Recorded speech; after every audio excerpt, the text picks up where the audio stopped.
الله كفى وسلام على عباده الذين اصطفى أما بعد فأعوذ بالله من الشيطان الرجيم بسم الله الرحمن الرحيم فلما قضى زيد منها وطرا زوجناكها لكي لا يكون على المؤمنين حرج صدق الله العظيم وقال رسول الله صلى الله عليه وسلم من أحيا سنتي فقد أحبني ومن أحبني كان معي في الجنة أو كما قال عليه الصلاة والسلام۔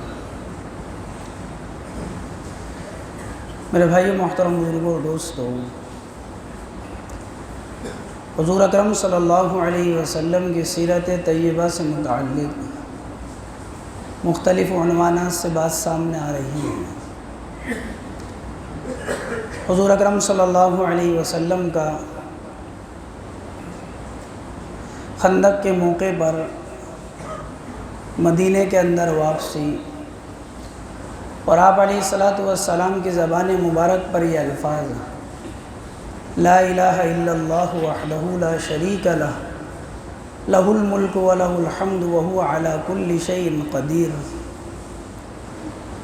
آئبون تائبون عابدون ساجدون لربنا حامدون، صدق اللہ وعدہ ونصر عبدہ وہزم الاحزاب وحدہ۔ یہ مبارک الفاظ آپ علیہ السلام کے زمانے مبارک پر ہیں۔ سن 5 کے اندر جیسے خندق کا واقعہ پیش آیا، اسی طرح سن 5 ہی میں حضور اکرم صلی اللہ علیہ وسلم کا نکاح حضرت زینب بنت جاحش رضی اللہ تعالی عنہ آپ سے آپ کا نکاح ہوا۔ حضرت زینب بنت جاحش یہ حضور اکرم صلی اللہ علیہ وسلم کی پھوپھی کی لڑکی ہیں۔ ان کی والدہ کا نام امیمہ تھا۔ ان کا پہلا نکاح حضرت زید بن حارثہ رضی اللہ عنہ سے ہوا۔ زید بن حارثہ رضی اللہ عنہ وہ صحابی ہیں جن کا قرآن کریم میں نام کے ساتھ اللہ تعالیٰ نے تذکرہ کیا ہے۔ عمومی طور پر صحابہ کرام کے نام کا تذکرہ نہیں ہے، نامزد ان کا تذکرہ ہے۔ فلما قضا زید منہا وطرا زوجناکہا، یہ حضور اکرم صلی اللہ علیہ وسلم کے بالغ بیٹے تھے، گود لیے ہوئے، جن کا واقعہ احادیث کی کتابوں میں ملتا ہے۔ حضور اکرم صلی اللہ علیہ وسلم کے جو یہ بالغ بیٹے تھے حضرت زید رضی اللہ عنہ، ان سے حضرت زینب کا نکاح ہوا تھا۔ آپس میں بنی نہیں، کوئی بات ہو گئی تو طلاق کی نوبت آ گئی۔ زمانہ جاہلیت کے اندر عرب میں یہ دستور تھا کہ جو لیپالک بیٹا ہوتا تھا اسے ایسا سمجھتے تھے جیسے حقیقی بیٹا ہوتا ہے، جبکہ لیپالک بیٹا حقیقی بیٹے کی طرح نہیں ہوتا ہے، گود لیا ہوا۔ اسی لیے لیپالک بیٹے کے احکام مستقل ہیں۔ لیپالک بیٹا اس کے آگے اس کے اصل والد ہی کی ولدیت لگائی جاتی ہے، جس نے گود لیا اس کی ولدیت نہیں لگتی ہے، نہ نکاح کے اندر نہ کسی اور جگہ۔ ہاں، البتہ ذمہ دار اور سرپرست کے طور پر کسی کا نام لکھا جا سکتا ہے۔ لیپالک بیٹا قانونی اعتبار سے اور شرعی اعتبار سے، دونوں اعتبار سے وراثت میں حقدار نہیں ہوتا ہے۔ کسی نے کسی کو گود لیا، اس کا انتقال ہو گیا، تو جب اس کی وراثت تقسیم ہوگی تو جو لیپالک بیٹا ہے وہ وراثت میں حقدار نہیں ہے۔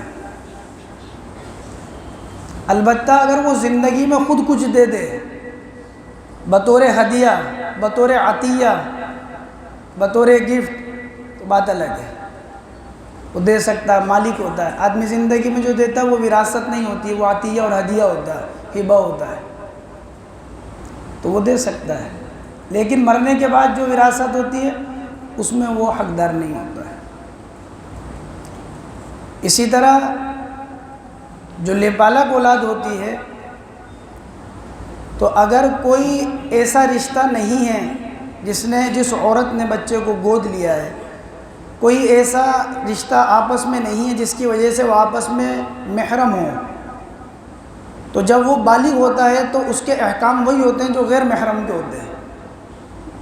اگر کوئی رشتہ ایسا ہے جیسے بہن نے بہن کے بچے کو لے لیا، تو یہ آپس میں خالہ ہیں، تو ان سے پردہ نہیں ہے، چاہے وہ بچے کو گود لے تب بھی نہیں ہے اور لے تب بھی نہیں ہے۔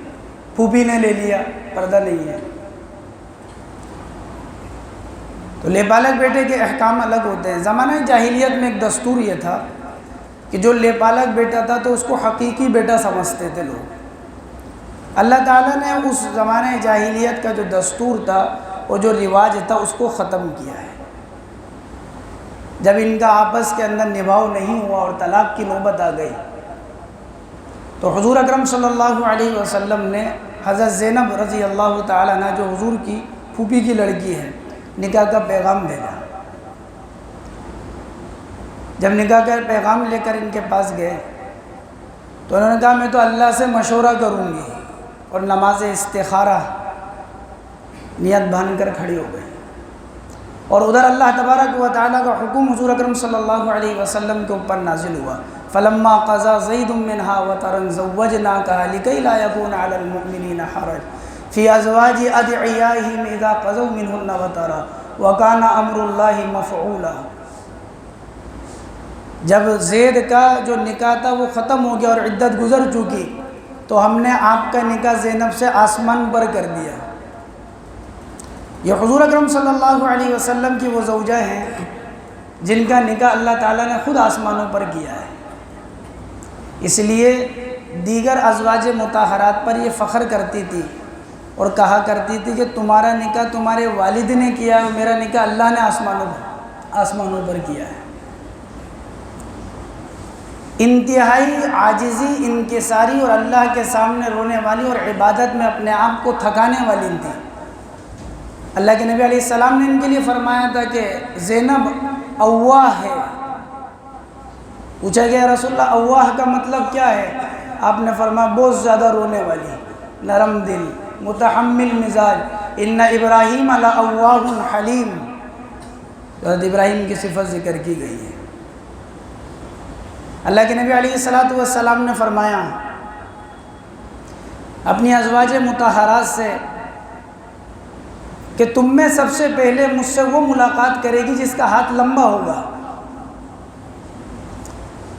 تو آپ علیہ السلام کی جو ازواج مطہرات تھیں دیوار کے ذریعے سے اپنے ہاتھ کو ناپنے لگیں کس کا ہاتھ لمبا ہے۔ اور جب انتقال ہوا تو حضور اکرم صلی اللہ علیہ وسلم کی بیویوں میں آپ کے وصال کے بعد سب سے پہلے حضرت زینب کا انتقال ہوا تھا۔ تو حضرت عائشہ فرماتی ہے کہ ہم اس دن سمجھے کہ ہاتھ کے لمبا ہونے کا مطلب کیا تھا، کہ جو سب سے زیادہ صدقہ کرنے والی ہوگی، بہت زیادہ سخی تھی، بہت صدقہ کرتی تھی۔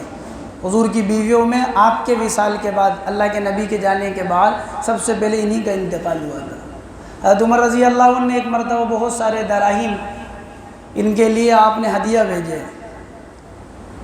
انہوں نے اپنی خادمہ سے کہا کہ اس کو جو ہے کپڑے کے نیچے ڈھک دو اور مانگنے والوں کو بلاؤ، ضرورت مندوں کو بلاؤ، اور کہا کپڑے کے نیچے سے نکال کر دیتی رہو۔ وہ درہم کو تقسیم کرتی رہی۔ خادمہ نے کہا کچھ ہمارے لیے بھی، فرمایا کہ جو کپڑے کے نیچے ہیں وہ تم لے لو۔ جب کپڑا اٹھا کر دیکھا گیا تو 50 درہم تھے اس کے اندر، چاندی کے سکے۔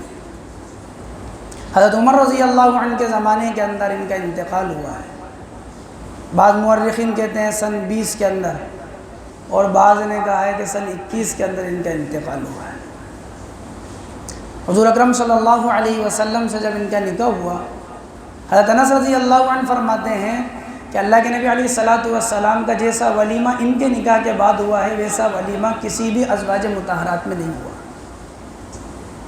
فرمایا کہ گوشت تھا، اور بعض روایتوں میں آتا ہے حضرت انس فرماتے ہیں میری والدہ نے حلوہ بنا کر بھیجا تھا۔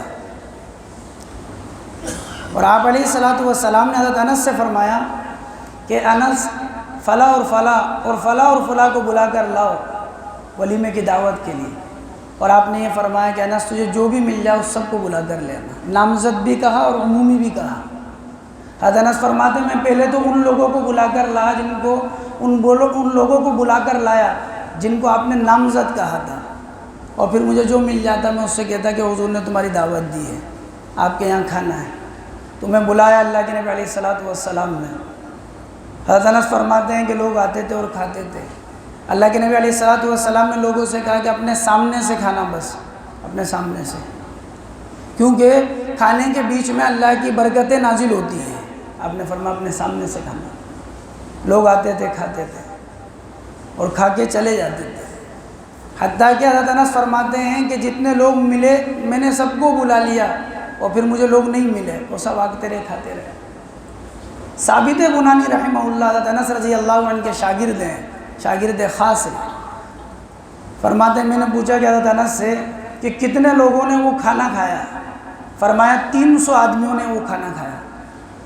جب سب نے کھانا کھا لیا، آپ علیہ الصلوۃ والسلام نے حضرت انس سے فرمایا کہ انس یہ کھانا اٹھا لو، تو حضرت انس فرماتے ہیں کہ جب میں نے کھانا اٹھایا تو میں اندازہ نہیں کر پایا کہ جس وقت کھلانا شروع کیا تھا اس وقت زیادہ تھا یا کھلانے کے بعد زیادہ تھا۔ یہ آپ کا معجزہ ہے جو حضور اکرم صلی اللہ علیہ وسلم کے مبارک ہاتھوں سے جاری ہوا تھا۔ اس کھانے میں آپ نے اپنا دست مبارک رکھا تھا۔ اس کھانے حضور اکرم صلی اللہ علیہ وسلم کا جب نکاح ان سے ہوا تو اسی سے متعلق سن 5 کے اندر، یہ ولیمے ہی سے متعلق تھا، سن 5 ہی کے اندر پردے کا حکم بھی نازل ہوا۔ جب اللہ کے نبی علیہ الصلوۃ والسلام نے صحابہ کرام کو دعوت دی اور کھانے کے لیے بلایا تو صحابہ کرام آئے، کھانا کھا کر چلے گئے، اکثر چلے گئے، کچھ لوگ، بعض روایتوں میں آتا 3 لوگ وہ وہیں بیٹھ گئے، ابھی پردے کا حکم نازل نہیں ہوا تھا تو وہ وہیں بیٹھ گئے، باتوں کے اندر مشغول ہو گئے۔ اللہ کے نبی علیہ الصلوۃ والسلام انتظار کرتے رہے، آپ چاہتے تھے کہ یہ چلے جائیں۔ کئی مرتبہ ایسا ہوتا ہے کہ ہم کسی کے پاس بیٹھتے ہیں یا ہم کسی کے یہاں جاتے ہیں، سامنے والا یہ چاہتا ہے کہ میں مختصر ملاقات کروں اور یہ چلا جائے۔ ہمیں اس کی منشا کو سمجھنا چاہیے، اس کی منشا کیا ہے، کہیں ایسا تو نہیں ہے کہ ہماری وجہ سے تکلیف میں ہی ہے۔ آپ علیہ الصلوۃ والسلام بیٹھے ہیں اور یہ باتوں میں مشغول ہیں، آپ چاہتے ہیں چلے جائیں۔